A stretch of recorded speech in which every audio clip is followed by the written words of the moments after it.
இல்லை என்று சொன்னால் கந்தன் தருவான். துன்பம் என்று வந்தால் அங்கே வேலன் வருவான். வெற்றிகளை அள்ளி அள்ளி கையில் தருவான். செந்தூர் வேலா,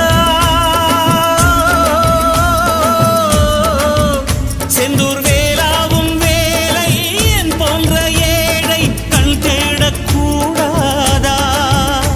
அடக்கடல் இருக்குது பாரு, சுத்தி வயல் இருக்குது பாரு, இதில் நடுவில் கந்தன் தேரு பூந்தேரு. கடலோரம் கந்தன் முகமே ஆனந்தமே, வேலவனின் வேல் நின்று காத்திடுமே. கலையோரம் மோதும் ஒலியே ஓம் என்றுதான் காற்றோடு எப்போதும் கேட்க